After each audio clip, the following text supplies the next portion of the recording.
అందరం కాంగ్రెస్ పార్టీ సిద్ధాంతాల్ని లక్ష్యాల్ని పేద బడుగు బలైన వర్గాల కోసం గ్రామ ప్రజల సంక్షేమం కోసం గ్రామాల అభివృద్ధి కోసం ప్రభుత్వం తీసుకునే ప్రతి పథకం ప్రతి నిర్ణయంలో భాగస్వాములుగా పనిచేస్తాం. నిజాయితీగా ప్రజాస్వామ్యాన్ని కాపాడే దాంట్లో రాజ్యాంగ విలువల్ని కాపాడే దాంట్లో ముందు భూమిక పోషిస్తాం. అదేవిధంగా గ్రామ కాంగ్రెస్ పార్టీ కార్యకర్తల మనోభావాలని గౌరవిస్తాం. భవిష్యత్తులో ప్రతి నిర్ణయంలో భాగస్వాములం అవుతాం అని చెప్పి మనస్ఫూర్తిగా ప్రమాణం చేస్తున్నాం. జై కాంగ్రెస్. ఈ అక్కను గెలిపిస్తే నాకు ఇల్లు వస్తుంది, ఈ అక్కను గెలిపిస్తే నాకు పెన్షన్ వస్తుంది, ఈ అక్కను గెలిపిస్తే నాకు ఒంటరి మేళ పెన్షన్ ఇప్పిస్తారని చాలా మంది మిమ్మల్ని రేపు అడుగుతారు. అందరికీ ఇద్దాం, కానీ ఒక్కసారి ఇవ్వలేదు. రేపు మీకు మొన్న ఇల్లు వచ్చినాయో ఆ ఇళ్ళని పూర్తి కాగానే 2వ విడత ఇల్లు మీకు మే జూన్లో ఇవ్వబోతున్నాం. లిస్ట్ రాసుకోండి. నిజంగా గుడిసెల కింద కూలిపోయే ఇప్పుడే ఒక మిత్రుడు ఇచ్చిపోయాడు. కూలిపోయిన గోడల కింద ఉంటాడు పాపం, కూలిపోయిన గోడల కింద ఉంటాడు. ఇలాంటి వాళ్ళకి మొదటి ఇవ్వండి. కార్యకర్తలు కానీ L3 ఇందిరా మహిళల మీద ఒక క్లారిటీ మీకు ఇస్తున్నా. అన్నలారా, మనం గతంలో చేసింది ఏంటంటే, రేడియో నాయక్ గారు కాంగ్రెస్ హయాంలో ఉన్నప్పుడు గుడిసెలో ఉన్న పేర్లను రాసుకొని 10,000, 20,000 డ్రా చేసుకున్నాడు. ఇది మీ ఎవరు తెలవదు. అన్ని మండలాల్లో హౌసింగ్ స్కామ్ అయ్యింది. ఆ స్కామ్ నుంచి బయటపడడానికి టీఆర్ఎస్ పోయింది. అదేవిధంగా ఆ ఎవరైతే బెనిఫిషరీస్ పేరు పడదో వాళ్ళంతా L3లో ఉన్నారు. L3 అంటే వాళ్ళకి ఆల్రెడీ ఇల్లు వచ్చిందని లెక్క. వాళ్ళకు నిజంగా ఇల్లు లేదు. అలాంటి దాంట్లో ఇలాంటి గుడిసెలో కూలిపోతున్న గోడలో రేకులో ఉంటే వాళ్ళను L3 నుంచి L1 పట్టుకొద్దాం. వాళ్ళకు కొన్ని భరోసా ఇవ్వండి. భరోసా బాధ్యత తీసుకోండి. అదేవిధంగా పెన్షన్లు ఏప్రిల్ తర్వాత పెన్షన్ కూడా పెంచబోతున్నాం. వాళ్ళు కూడా కొంత సమయం పడుతుంది. పైన కేసీఆర్ మొత్తం కొల్లగొట్టే సంగతి చెప్పండి.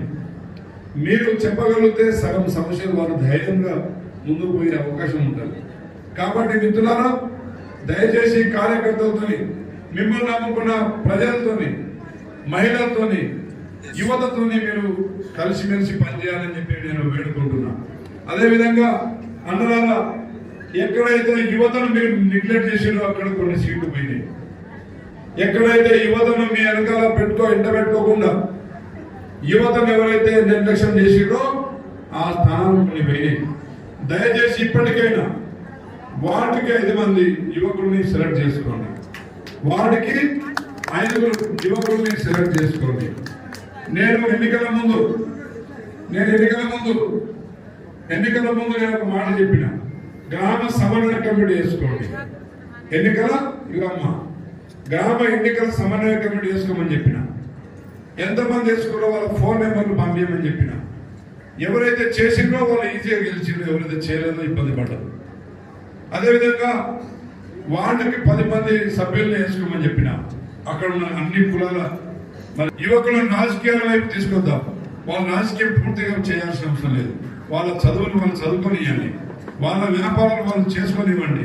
కానీ పార్టీలో వారికి ఒక హోదా, ఒక వార్డు అధ్యక్షులను, ఒక బూత్ అధ్యక్షులను ఒక పోస్ట్ ఇవ్వండి. అదేవిధంగా సోషల్ మీడియాలో చాలా వీక్ ఉన్నాం. సోషల్ మీడియా అవతల టీఆర్ఎస్ లో సోషల్ మీడియా రాజకీయాల్లో ప్రోత్సహించండి, వారికి ఒక బాధ్యత ఇవ్వండి. అదేవిధంగా సోషల్ మీడియాలో యాక్టివ్గా ప్రతి ఒక్కరు పనిచేయండి. మరి ఈయన సప్తపతి మంత్రి అయితే ఎప్పుడైనా ఇంట్లో రానిచ్చిందా? కనీసం నియోజకవర్గంలో అడుగు పెట్టనిచ్చిందా? పోనీ ఎంపీ తన బిడ్డను నమ్మిందా? బిడ్డను నమ్మి ఎప్పుడైనా ఇక్కడ పిలిపించిందా? ఎలక్షన్ అప్పుడు ప్రచారానికి డ్యాన్స్లకు వస్తారు తప్ప ఏనాడు వాళ్ళని ఇక్కడ అడుగు పెట్టనీయలేదు. అలాంటి దుర్మార్గుడు, అలాంటి మూర్ఖుడు, అలాంటి ఇక ఏ పదం చెప్పినా తక్కువే. అవునా కాదా? ఒక మంత్రిగా ఒక బిడ్డ ఆడబిడ్డ మంత్రి అయినప్పుడు ఆమెతో అభివృద్ధి చేయించుకోవాలా లేదా? 4 మంచి పనులు చేసుకోవాల్సిన అవసరం ఉందా లేదా? ఆమె కష్టం ఆమె తెచ్చుకుంది, ఆమె కష్టపడి ఒక పదవి తెచ్చుకుంది. నీ ఇంట్లో 2 పదవులు ఉన్నాయి. మీ ముగ్గురు శక్తి వాడితే ఈ నియోజకవర్గానికి ఇన్స్టిట్యూట్స్ రావా? కేవలం ఎన్నికలు సమీపిస్తున్నప్పుడు ఇవి శాంక్షన్ చేపిస్తున్నామని చెప్పి ఉత్తర ప్రచారం కోసం ఓట్ల కోసం శంకుస్థాపన చేసిన తప్ప ఫైనాన్స్ క్లియరెన్స్ ఎప్పుడైందో జీవో కాపీలు మీడియా మిత్రులకు ఇస్తా. నేను వచ్చినాక అయిందా, ఆయన చేయించిన మీకు జీవో కాపీలు ఇప్పిస్తా. కాబట్టి మిత్రులారా, అబద్ధాలతోనో అసత్య ప్రచారాలతోనో రామచంద్ర నాయకుని ఎవరు తక్కువ చేయలేరు. రామచంద్ర నాయకుని గెలవాలంటే మీలో ప్రేమ ఉండాలి, మీలో అభిమానం ఉండాలి తప్ప ఇంకొకటి కాదు అని చెప్పి తెలియజేస్తున్నాను. మిత్రులారా,